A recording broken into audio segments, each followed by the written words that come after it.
Assalamualaikum warahmatullahi wabarakatuh.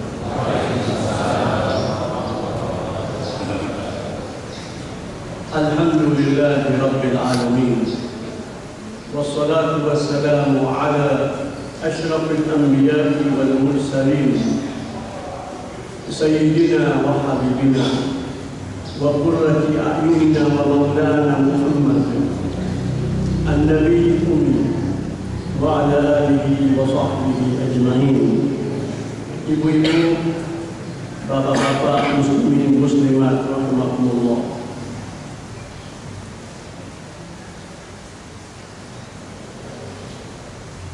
Allah berfirman kepada Rasulnya Muhammad sallallahu alaihi wasallam, dan dengannya Allah berfirman kepada kita umat manusia, khususnya orang-orang yang beriman kepada kenabian dan kerasulan Muhammad sallallahu alaihi wasallam. Hal ataka hadithul ghasyiyah. Sebuah ayat yang biasa didengar oleh kaum muslimin khususnya pada hari Jumat. Kebanyakan imam membawa surat ini pada rakaat yang kedua, surat Al-Ghasyiyah, di mana Allah Subhanahu wa taala bertanya kepada Rasulnya Muhammad dan bertanya kepada kita semuanya, hal ataka hadithul ghasyiyah. Sudahkah datang kepadamu wahai hamba pembicaraan tentang yang datang menutupi dengan penutupan dari mata. Al-Ghasyiyah merupakan salah satu nama atau gelar dari hari kiamat.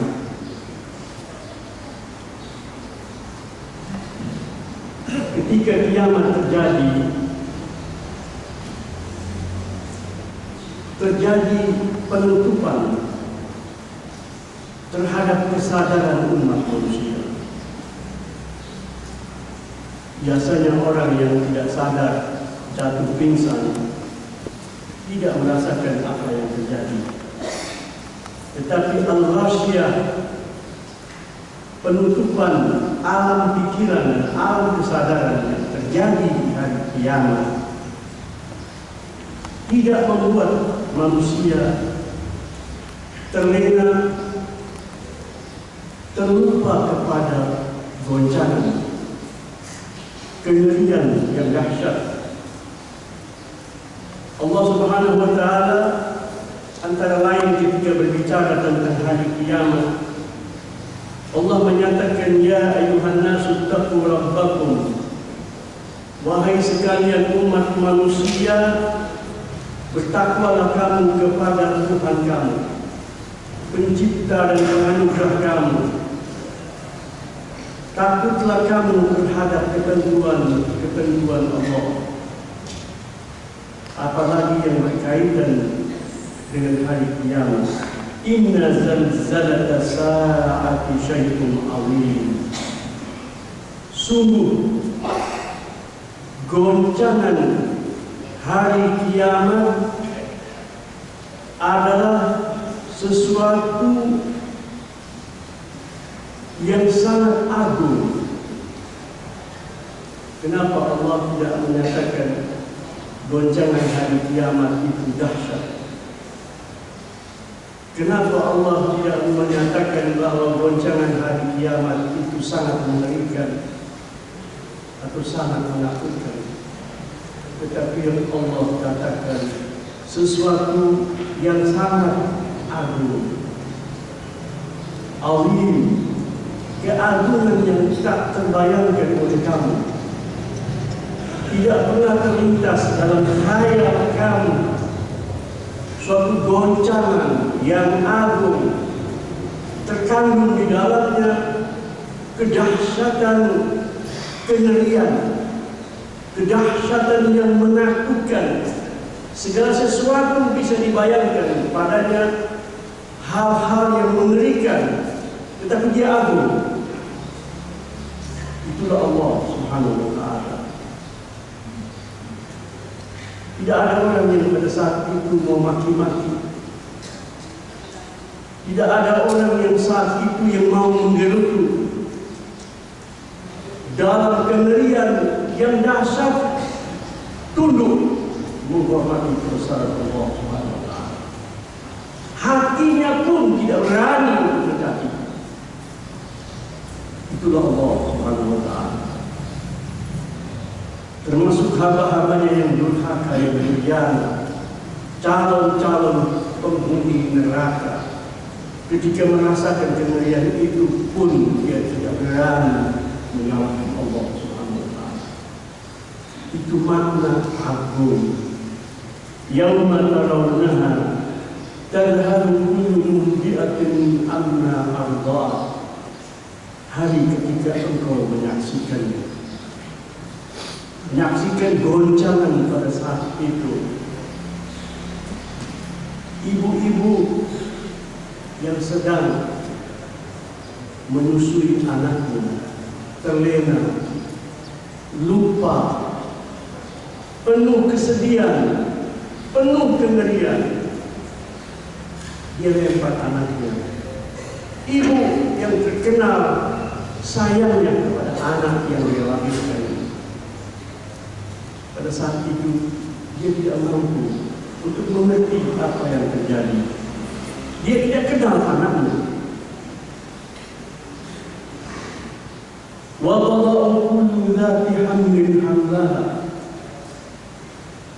Setiap ibu yang sedang dalam keadaan hamil melahirkan anaknya, bukan saat kelahiran, apa yang dilakukan oleh ibu itu kepada anaknya, sehingga dia memaksakan kelahiran anaknya bukan pada waktunya. Apa yang terjadi kepadanya? Wa taran nasa sukara. Pada saat itu engkau melihat semua manusia mabuk, seperti habis meminum minuman keras sebanyak-banyaknya, kemudian dia mengalami kemabukan. Wa ma hum bisukara, tetapi mereka tidak mabuk. Mereka mabuk, tapi bukan mabuk. Kalau kamu pelajari, kamu teliti orang yang mabuk itu bagaimana? Dia tidak sadar. Pada hari itu manusia semuanya sadar di dalam ketidaksadaran. Dia mabuk, tapi dia bukan mabuk. Walakinna 'adzaballahi syadid. Baru di situ dikatakan dia tidak mabuk, tetapi azab Allah sangat dahsyat. Itu hari kiamat. Itulah ghasyiyah. Dia membuat manusia tidak sadar, di dalam sangat sadar, sangat merasakan kegentingan, kegoncangan. Dia menakutkan, dia sangat merasakan itu. Tetapi dia tidak mampu berpikir. Demikian dahsyat kejadian pada hari itu. Maka Allah Subhanahu wa Ta'ala bertanya kepada Rasulnya, hal ataka hadithul ghasyiyah. Sudahkah datang kepadamu wahai hamba, wahai kekasih, wahai Rasul, berita tentang al-ghasyiyah yang membuat segala sesuatu tertutup serapat-rapatnya.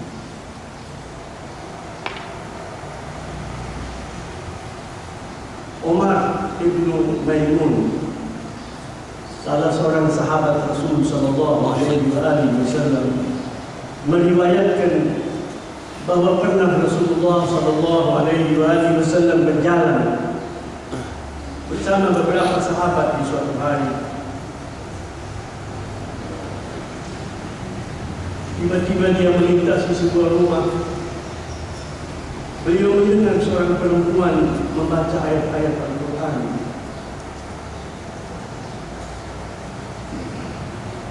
Ayat yang beliau dengar saat melintasi rumah itu Hal adaka hadithul ghashiyah. Rasulullah terpaku dengan itu yang dia saksikan pada kiamat. Bukankah Allah Subhanahu wa Ta'ala bertanya, sudahkah datang kepadamu berita tentang hari kiamat? Ini bukan pertanyaan untuk dijawab. Ini sebuah informasi untuk direnungkan, dimengerti. Bukankah Allah tahu bahawa Rasulnya sudah menerima wahyu itu? Bukankah Allah tahu bahawa Rasulnya sudah mendapat informasi tentang kiamat sedemikian banyaknya? Gerangan apakah Allah Subhanahu wa Ta'ala bertanya? Dan pertanyaan itu bukan saja ditujukan kepada Rasul beliau, ditujukan kepada kita semuanya umat manusia, khususnya orang-orang yang beriman kepada keesaan Allah dan beriman kepada kedatangan hari kiamat. Hal ataka hadithul ghashiyah, sudahkah datang kepadamu wahai hamba berita tentang hari kiamat yang membuat segala sesuatu tertutup? Rasulullah berhenti terpaku dan menjawab, "Naam, benar ya Allah, ya, sudah datang."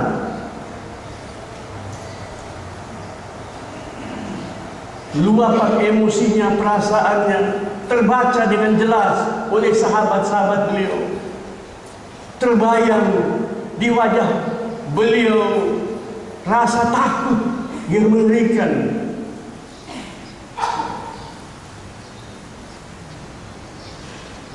Kita pun akan berkata kepada Allah, "Atana ya Rabb, telah datang kepada kami berita tentang hari kiamat. Kami beriman ya Allah." Seakan-akan kami menyaksikannya. Tidak ada yang lebih jujur daripada Engkau ya Allah ketika berfirman, Engkau maha jujur. Engkau tidak punya kemaslahatan untuk menakut-nakuti kami dengan hari kiamat. Engkau sampaikan itu demi kemaslahatan kami. Engkau sampaikan informasi itu lewat yang terpercaya Al-Amin, yang membawa wahyu-Mu, Ruhul Amin, Ruh yang terpercaya, Jibril alaihi salam. Dia menyampaikan kepada hamba-Mu yang paling terpercaya, Muhammad Al-Amin, dan beliau dengan segala amanah telah meneruskannya kepada kami. Gerangan apakah sebabnya membuat kami tidak berkata kepadamu, telah datang kepada kami. Kami telah beriman kepadamu ya Allah, beriman kepada segala sesuatu yang Engkau titahkan kepada kami. Engkau maha jujur yang menyampaikan kepada kami hamba-hamba-Mu yang jujur. Kami bermohon kepadamu ya Allah agar Engkau menjadikan kami hamba-hamba yang jujur, yang amanah di saat menerima pesan-pesan-Mu.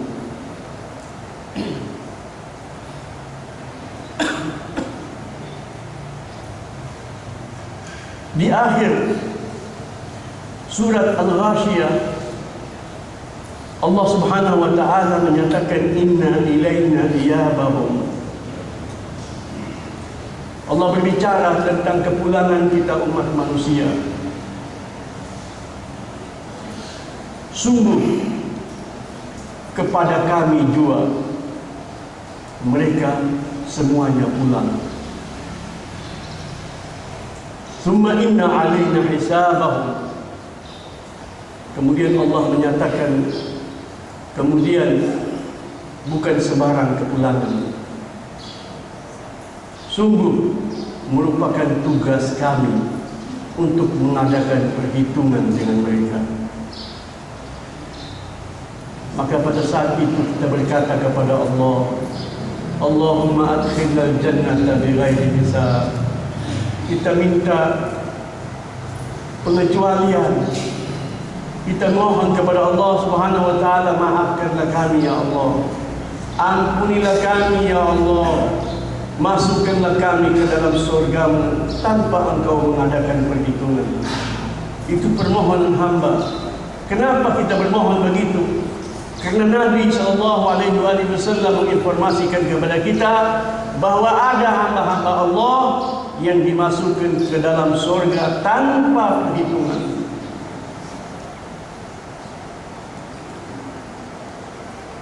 Dikatakan man yuhasab yu'adzab. Siapapun yang diadakan padanya perhitungan, dia diazab. Bukan diazab artinya dimasukkan ke dalam surga. Dalam kehidupan duniawi saja, semoga tidak terjadi siapa-siapa yang dipanggil oleh aparat. Itu apa perasaannya? Seorang polisi, seorang petugas ketika memanggil salah seorang warga negara, seribu macam pertanyaan muncul dalam diri orang itu. Ini baru ditanya oleh seorang manusia seperti dia. Boleh jadi dahulu sahabatnya, boleh jadi dahulu teman sekolahnya, tapi ketika dia dipanggil secara resmi oleh seorang aparat yang akan mengajukan pertanyaan kepadanya, itu segala macam pertanyaan muncul dalam dirinya. Bagaimana kalau ditanya oleh Allah Subhanahu wa taala? Sesudah surat Al-Ghasyiyah, Allah berfirman, wal fajri wa layalin ashr. Demi fajar ada kegelapan, kegelapan yang sangat tertutup, muncul cahaya. Itu fajar. Setelah malam berlalu dengan segala kegelapannya, muncul cahaya, keterang penerangan di suatu siang. Allah bersumpah demi fajar. Fajar yang muncul setiap hari dari kehidupan kita. Fajar kehidupan. Sesudah kematian ada kehidupan. Wal fajri, demi fajar.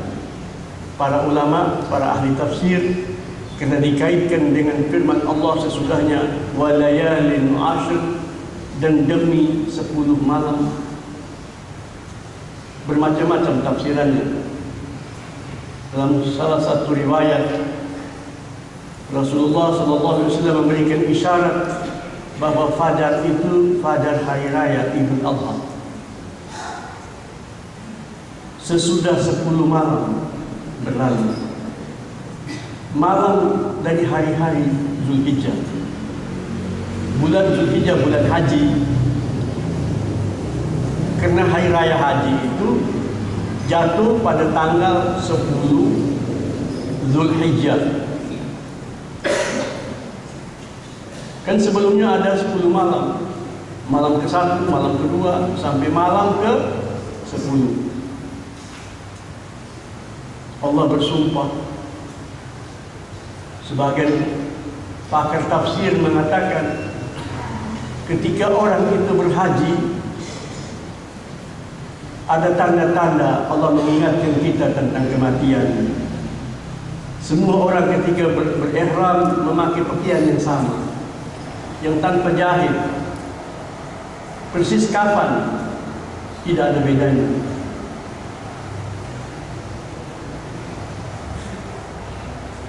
Kemudian datang hari raya. Setelah wukuf di Arafah, selesai wukuf di Arafah, itu malam ke-10. Kita berangkat dari Arafah menuju ke Muzdalifah, kemudian sampai ke Mina. Kita mengakhiri haji kita dengan melakukan tawaf ifadah menuju ke Baitullah, Mereka menggambarkan itulah kematian. Kematian juga merupakan kegelapan secara zahir. Kemudian hamba-hamba Allah kembali kepada Allah, menuju ke Baitullah sesudah kita melempar. Kemudian kita melakukan tawaf ifadah. Pada saat itu kita sudah bisa menukar pakaian kita ke pakaian biasa. Kita menuju kepada Allah Subhanahu wa taala. Kemudian Allah Subhanahu wa taala bersumpah, wasyaf'i wal watr, demi yang genap dan demi yang ganjil. Salah satu maknanya, yang genap di sini adalah seluruh makhluk Allah Subhanahu wa taala. Semua yang berpasangan, orang berpasangan jadi genap. Ketika sendiri-sendiri dia belum genap. Dia menggenapkan dirinya dengan menjalin suatu pernikahan, keberpasangan. Subhanalladzi khalaqal azwaja kullaha. Maha suci Allah Subhanahu wa taala yang menciptakan semua ciptaannya berpasang-pasangan. Wal watr, yang ganjil, yang sendirian, yang Maha Esa. Seakan-akan Allah Subhanahu wa taala bersumpah, demi kamu dan demi aku, kamu makhlukku dan aku Tuhanmu. Wal laili idza yasri, dan demi malam ketika dia pergi dan tidak kembali, seperti kematian yang terjadi tanpa ada kehidupan sesudahnya. Allah Subhanahu wa taala menjanjikan kita untuk dibangkitkan kembali, karena Allah Subhanahu wa taala menciptakan manusia dan memberikan kepadanya keabadian dalam hidup. Tetapi ada sekelompok manusia yang akan mengalami kematian dan dia tidak pernah hidup, tetapi dia merasakan hidup.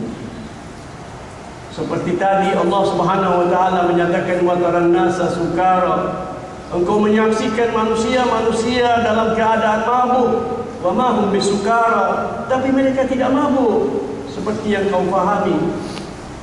Allah juga menyatakan ada manusia yang mengalami kematian dan tidak pernah hidup. Dia tidak pernah hidup kembali bukan berarti dia mati. La yamutu fiha wa la yahya. Penghuni neraka itu tidak hidup di neraka, tetapi juga tidak mati.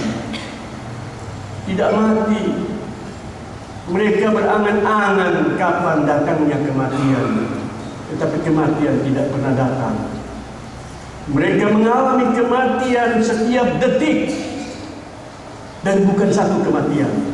Kematian yang datang dari segala macam penjuru. Wa ma huwa bimayyit, tetapi dia tidak mati. Itulah penghuni neraka. Sehingga sebagian ahli tafsir mengatakan, wal laili idza yasri, demi malam yang tidak pernah didatangi oleh fajar. Malamnya siapa ini? Malamnya penghuni neraka. Api neraka warnanya tidak merah, warnanya hitam. Hal fi dzalika qasamun lidzi hijr. Ini sumpah-sumpah Allah, sumpah yang patut difahami, dimengerti dan dihayati oleh orang yang memiliki akal. Hijr itu artinya akal. Akal itu artinya sesuatu yang membatasi. Orang yang berakal adalah orang yang tahu bahwa tidak ada serba bebas. Kita hamba. Kalau namanya hamba itu tidak bebas. Yang bebas itu orang yang merdeka. Allah memberikan kepada kita kemerdekaan, tetapi bukan berarti kebebasan tanpa batas. Untuk itu Allah memberikan kita akal. Kemudian Allah Subhanahu wa taala bertanya kepada Rasulnya dan bertanya kepada kita semuanya, alam tara kaifa fa'ala rabbuka bi'ad iram dzatil imad. Hambaku, Rasulku, dan setiap orang yang sadar dia hamba Allah,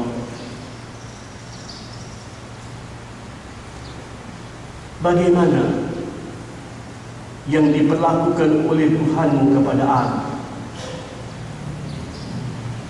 Alam tara, tidakkah kamu melihat bagaimana Allah memperlakukan kaum Ad? Kata-kata alam tara itu artinya tidakkah kamu atau belumkah kamu melihat bagaimana Tuhanmu memperlakukan Ad. Ad itu kaumnya Nabi Allah Hud. Nabi Allah Hud itu diutus kepada kaum Ad. Di mana? Di Al-Ahqaf. Al-Ahqaf itu suatu tempat yang dikelilingi oleh padang pasir antara Hadramaut dan Oman. Di sana ada gunung yang datar, ya, panjang ratusan kilo, namanya Al-Ahqaf. Ada surat Al-Ahqaf di Al-Quran Al-Karim. Ad adalah suatu kaum.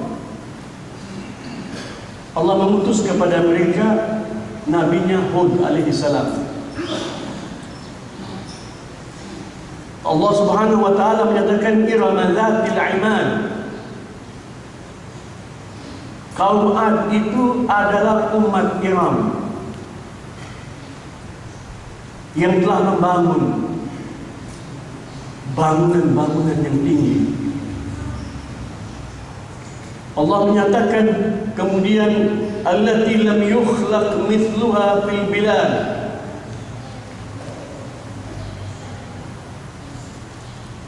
Belum diciptakan sepertinya di negeri-negeri yang lain. Jadi kaum Ad itu Allah katakan bahwa mereka membangun suatu peradaban, membangun suatu kebudayaan. Mereka membangun rumah-rumah yang tinggi, dan mereka juga memiliki badan-badan yang besar. Dikatakan belum diciptakan seperti mereka dari umat-umat yang lain. Ini sindiran bagi orang-orang Arab di saat diutusnya Nabi Muhammad sallallahu alaihi wasallam. Orang-orang kaya, bangsawan-bangsawan Quraisy yang sombong, yang tidak mau tunduk kepada agama Allah yang disampaikan oleh nabinya. Allah katakan bahwa ada umat yang lebih gagah daripada kamu badannya, besar-besar, lebih kaya daripada kamu, membangun rumah-rumah yang lebih hebat daripada yang kamu bangun. Itu kaum Ad namanya. Kaum Ad ini pecahan dari kaum Iram. Jadi generasi Ad, generasinya Hud alaihissalam, sebelumnya mereka memiliki leluhur yang kembali kepada sesosok manusia namanya Iram. Iram ini kembali kepada Sam. Sam itu adalah salah satu dari 3 putra Nabi Allah Nuh alaihi salam. Jadi Allah berbicara tentang manusia, dan kita ini ada yang kembali kepada Sam, ada yang kembali kepada Yafes, ada yang kembali kepada Ham. Kita umat manusia semuanya, bapak kita Adam, bapak kita yang kedua Nuh alaihi salam. Sini Allah Subhanahu wa taala berbicara tentang keturunan Sam, dan Nabi Muhammad sallallahu alaihi wasallam dari keturunan Sam. tapi macam-macam. Nabi Allah Hud dari keturunan Sam. Sesudah itu ada kaum namanya Iram, kaum Ad. Allah berbicara tentang suatu kaum yang Allah berikan aneka ragam kenikmatan, tetapi mereka ingkar, mereka sombong. Allah hancurkan mereka sampai habis.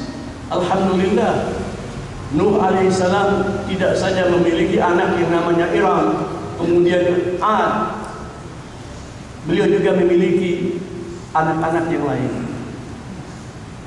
Nabi Muhammad kembali kepada Sam, tetapi bukan dari Iram, atau boleh jadi dari Iram, tapi pecahan yang lain yang berpusat di Hadramaut. Semuanya Allah punahkan, tidak ada tersisa satupun, karena mereka membangkang, mereka melawan sama Nabi Allah Hud alaihissalam. Konon kabarnya Nabi Allah Nuh, Nabi Allah Hud itu dikuburkan di Hadramaut, dan saya sempat sampai ke tempat itu dan melihat suatu tempat yang dikatakan ini kuburannya Hud alaihissalam. Sebuah batu itu terpecah. Diriwayatkan Hud alaihissalam masuk ke dalam batu itu dan tidak keluar, sehingga dikatakan disinilah beliau meninggal dunia, disinilah kuburan beliau. Itu diziarahi, khususnya pada bulan Sya'ban, orang datang ziarah ke kuburan itu, karena menurut riwayat, sejauh mana kebenarannya wallahu a'lam, tetapi demikianlah orang kalau jatuh cinta dikatakan ini dahulu rumah kakekmu, pasti dia berhenti sejenak. Manusia, emosi manusia, oh dahulu ayahku lahir di sini rupanya. Itu manusia.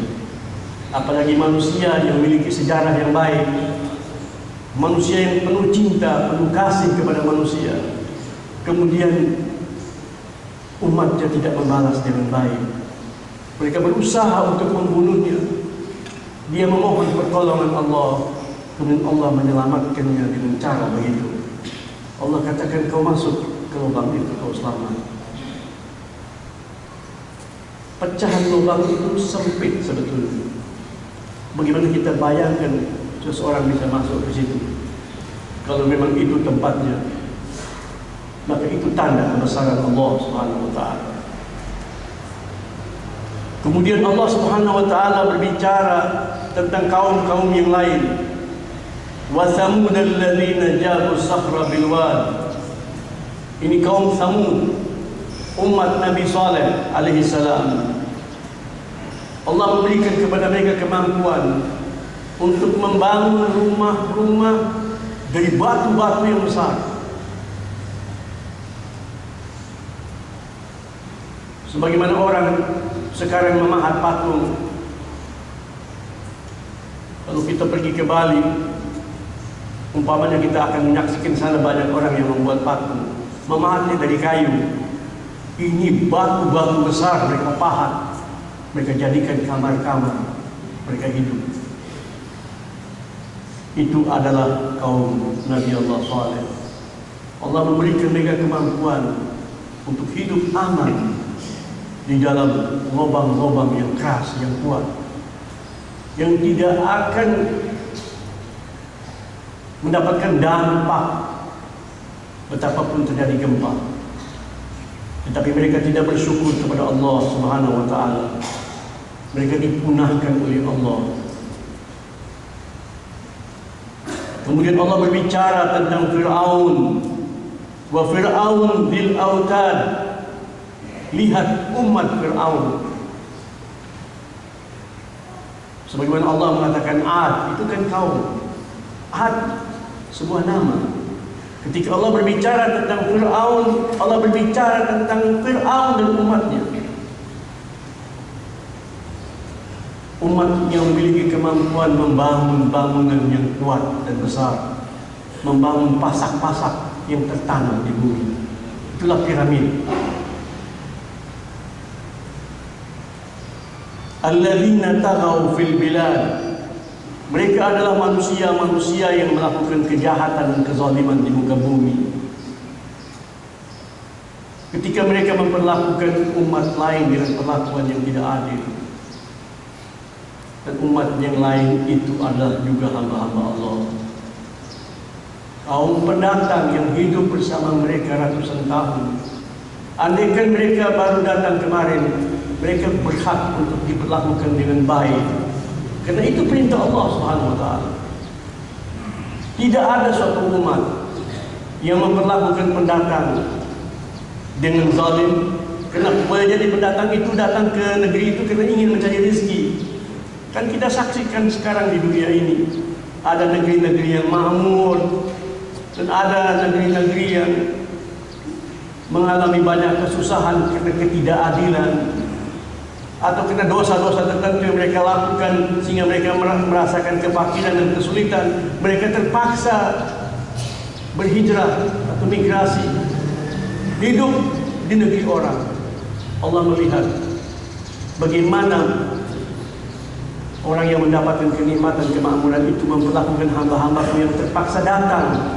Kita menyaksikan di mana-mana sekarang orang yang terpaksa hijrah. Ada yang dikenal dengan manusia perahu, segala macam. Bagaimana penerimaan suatu bangsa terhadap mereka yang terpaksa lari dari kampung halamannya? Allah pernah menghancurkan beberapa umat dan bangsa sehabis-habisnya ketika mereka melakukan perlakuan yang tidak baik kepada para pendatang. Boleh jadi 1-2 kali, tetapi kalau sudah merupakan tradisi terus-menerus, mereka memperlakukan tidak adil kepada para pendatang, Allah akan menghukum mereka. Ini sunnatullah, walan tajida li sunnatillahi tabdila. Engkau tidak akan mendapatkan perubahan dalam ketentuan Allah. Allah membuat satu ketentuan yang tidak berubah untuk jadikan pedoman bagi umat manusia di sepanjang zaman. Alladzina taghaw fil bilad fa aktsaru fiha al-fasad. Ketika kita zalim kepada orang lain dan semuanya kita membiarkan kezaliman itu dilakukan kepada orang lain, kezaliman itu akan merembet, akan terjadi dalam rumah kita sendiri. Fa aktsaru fiha al-fasad fa sabba 'alaihim rabbuka sawta 'adzab. Maka Allah Subhanahu wa taala menuangkan ke atas mereka adab. Sabba artinya menuangkan, sauta cemeti. Kalau kita terjemahkan kata-kata sauta yang populer artinya apa? Cemeti, cambuk. Allah tuangkan ke atas mereka cambuk adab. Tapi sauta itu artinya apa? Sesuatu yang bercampur aduk. Makna bahasanya, penggunaannya antara lain artinya cemeti, tapi makna aslinya sesuatu yang bercampur aduk, sehingga para pakar tafsir mengatakan kutuangkan atas mereka aneka ragam azab yang bermacam-macam. Dan cemeti itu adalah cambuk. Jika dijatuhkan kepada seseorang, naudzubillah, dia akan merasakan sakit, bercampur padanya kulit, daging, dan darah. Allah Subhanahu wa taala menggunakan kata-kata yang memiliki dimensi makna yang sangat luas. Allah mengancam demikian. Sauta azab, inna rabbaka labil mirsad. Sungguh Tuhanmu wahai Rasul, sungguh Allah Subhanahu wa taala tidak pernah tidur. Jadi kalau kejahatan, kezaliman merajalela dan kita lihat seakan-akan tidak ada tindakan teguran dari Allah, jangan kira bahwa Allah biarkan begitu saja. Innallaha yumhil wa la yuhmil. Allah memberikan kesempatan dan kesempatan untuk kembali kepadanya. Bukan Allah lupa, atau bukan Allah tidak peduli kepadanya. Inna rabbaka labil mirsad. Sungguh Tuhanmu wahai Rasul tetap mengawasi hamba-hambanya. Kemudian Allah Subhanahu wa taala berbicara, fa ammal insanu idza mabtalahu rabbuhu fa akramahu wa na'amahu fa yaqulu rabbi akraman. Adapun manusia yang dimaksudkan di sini adalah manusia seperti Fir'aun atau seperti umat Fir'aun, manusia-manusia durjana. Tetapi Allah menyebutnya kata-kata insan. Insan itu kita semua. Padahal yang dimaksudkan oleh Allah Subhanahu wa taala adalah para durjana, orang-orang yang zalim atau rakyat-rakyat yang membiarkan kezaliman. Tidak ada an-nahy wal munkar. Boleh jadi ada al-amru bil ma'ruf. Jika umat ini membiarkan kezaliman terus berjalan dan dia tidak peduli karena dia tidak terkena kezaliman. Biasanya yang berbicara tentang kezaliman itu orang yang terkena kezaliman. Tetapi kalau satu umat yang selamat dari kezaliman, kemudian dia tidak berbicara tentang kezaliman, kezaliman itu akan sampai ke dirinya sendiri. Di sini Allah memberikan teguran kepada manusia keseluruhannya, fa'amal insan. Adapun manusia itu, maksudnya manusia yang zalim, jika Allah Subhanahu wa taala mengujinya dengan memberikan kepadanya aneka ragam nikmat sampai dia puas atau sampai dia senang. Akrama itu artinya memberikan kelapangan hidup. Akrama itu membuat pemberiannya itu jadi sempurna. Oh, dia mapan dan kekayaan yang Allah berikan kepadanya. Wa na'amahu, dan Allah membuat hidupnya itu serba empuk. Maka dia berkata, Rabbi akraman, Tuhanku menghormatiku, Tuhanku memberikan penghargaan kepadaku. Wa amma idza mabtalahu, tetapi kalau Allah Subhanahu wa taala mengujinya, faqadara alaihi rizqahu fayaqulu rabbi ahanan. Tapi kebalikannya, jika Allah Subhanahu wa taala memberikan kepadanya rezekinya pas-pasan, atau dia mengalami sedikit ataupun banyak kesulitan, maka pada saat itu ini orang durjana, orang tidak baik. Dia berkata, Tuhanku menghina-hinakanku, Tuhanku tidak pernah memperlakukan aku secara adil. Buktinya aku beda dari saudaraku. Saudaraku kaya, saudaraku senang, aku sulit. Itu sifat orang-orang durjana. Dia merasa bahwa apa yang dia peroleh sekarang itu hasil daripada kerjanya. Yang kaya merasakan ini hasil kebaikanku. Maka Allah memuliakanku, Tuhan memuliakanku. Adapun yang dalam keadaan sulit, yang mengatakan ini hasil dari sebuah usaha atau hasil daripada perbuatan Allah kepadaku. Allah mengatakan kalla, tidak, berhenti, jangan berpandangan seperti itu. Kalla, itu bukan hasil sebuah ujian, itu bukan sebuah nilai, itu bahan ujian.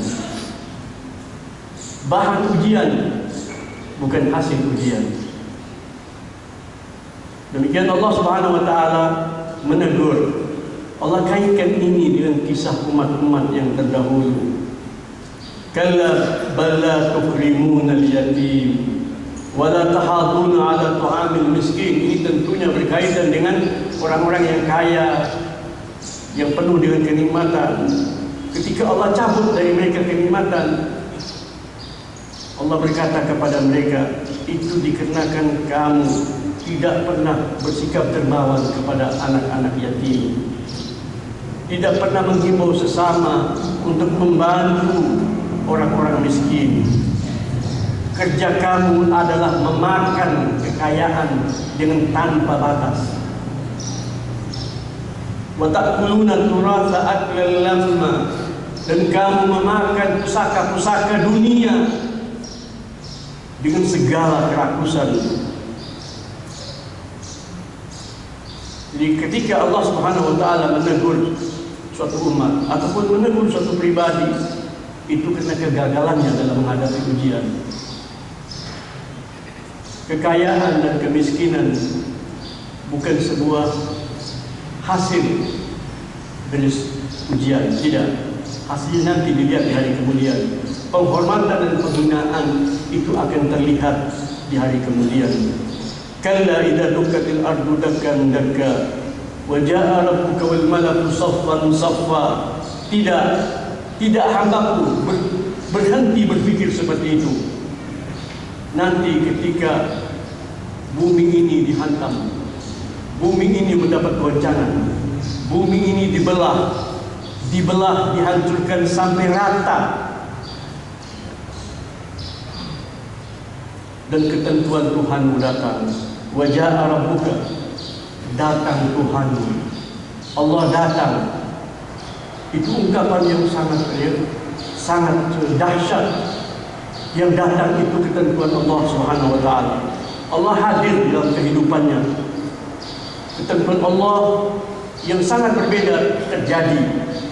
Wal malaku saffan saffa, dan para malaikat berbaris bersaf-saf, kesiapan untuk melaksanakan pekerjaan-pekerjaan baru, pekerjaan-pekerjaan yang akan mereka lakukan di hari kemudian.